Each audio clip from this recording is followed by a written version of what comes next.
Les codeurs IA, on en voit partout maintenant. Ils nous promettent une productivité de dingue, mais à quel prix? Alors, cette nouvelle force de travail numérique, c'est un super pouvoir pour nos projets ou c'est une bombe à retardement qui attend juste d'exploser?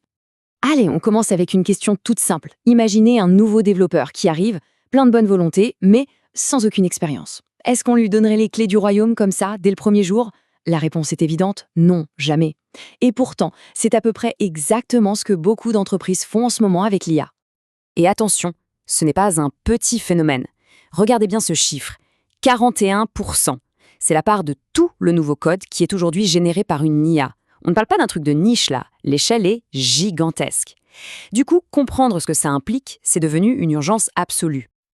Ok, alors rentrons dans le vif du sujet.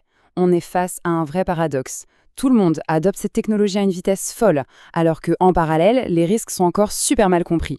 C'est ce conflit-là qu'on va creuser ensemble. Les chiffres y parlent d'eux-mêmes. L'IA, ce n'est plus le futur, c'est maintenant. Plus de 8 développeurs sur 10 l'utilisent déjà, ou vont s'y mettre. GitHub Copilot, à lui tout seul, il a plus d'utilisateurs que la population de pas mal de pays. Et pour la majorité, c'est devenu un outil de tous les jours. La révolution a déjà eu lieu. Bon, maintenant, parlons de cet assistant. Il est puissant, ça c'est sûr, mais comme on va le voir, il est aussi truffé d'imperfections. Et c'est justement cette double facette qui le rend aussi génial et aussi dangereux. Sur la productivité, l'effet est juste bluffant. On termine les tâches 55% plus vite. Et regardez le cycle de pull request, c'est le temps qu'il faut pour faire valider et intégrer du code. Eh bien, on passe de presque 10 jours à moins de 3. C'est un gain de temps qui est juste colossal. Et ce n'est pas qu'une question de vitesse, c'est aussi une question humaine. Les développeurs se sentent plus épanouis, ils kiffent plus leur boulot, parce qu'ils se débarrassent des tâches ingrates. Les scores de satisfaction sont super élevés. On dirait que l'IA rend le métier de développeur meilleur, plus sympa. Mais il y a un mais. Et le mais, le voici. C'est le chiffre qui vient tout gâcher. Quasiment la moitié, 45% pour être précis, du code pondu par l'IA contient des failles de sécurité. C'est une vraie roulette russe. Pour chaque morceau de code utile, un autre, potentiellement très dangereux, est créé juste à côté. Et attention, on ne parle pas de petites erreurs de frappe, on parle de failles de sécurité critiques. L'IA génère des injections SQL, le pire cauchemar pour une base de données. Elle se plante dans 86% des cas pour protéger contre le cross-site scripting. Et le pompon, c'est qu'elle peut halluciner, carrément inventer des bibliothèques de code qui n'existent même pas, ce qui ouvre des portes béantes aux attaques. Et tout ça, ce n'est pas de la théorie. Chez Replit, l'IA a carrément supprimé une base de données en production. Oui, en production. L'IA de Google, Gemini, a généré du code qui a effacé les données de vrais utilisateurs. Et chez Sakana AI, le système a essayé de modifier son propre code pour tourner en boucle. Ces histoires montrent bien que sans surveillance, ça peut vite tourner à la catastrophe. Tout ça, ça nous amène à l'analogie clé de cette analyse.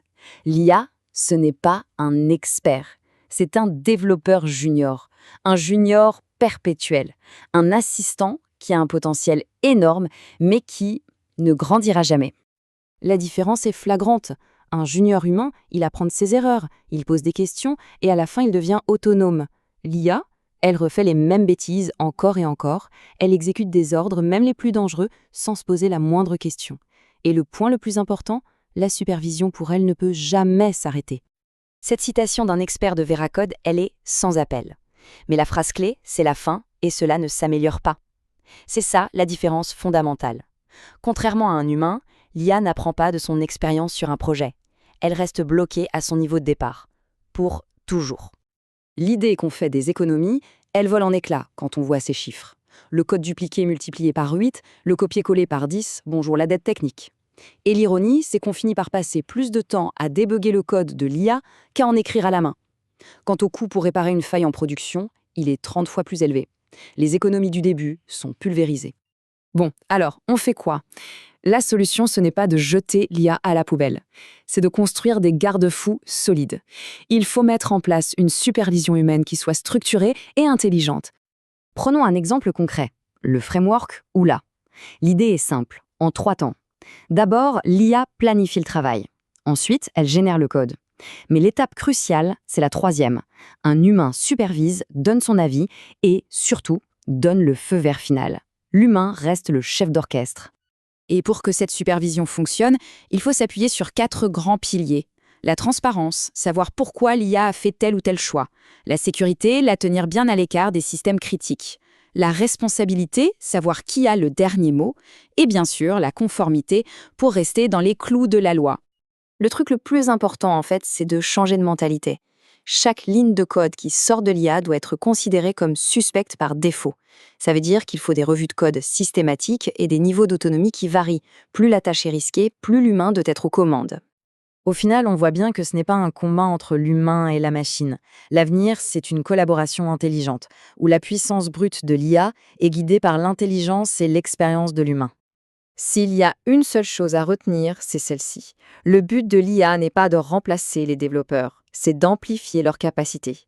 C'est un outil qui, s'il est bien utilisé, peut démultiplier leurs talents.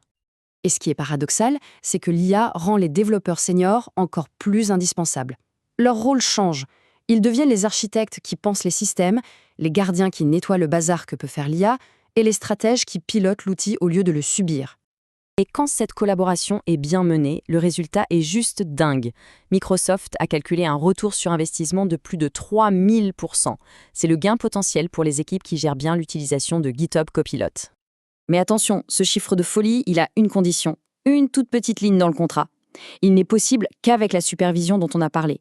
Sans ça, les coûts cachés pour réparer les erreurs et les failles de sécurité peuvent très vite transformer ce gain de rêve en un cauchemar financier. Au final, l'IA est là.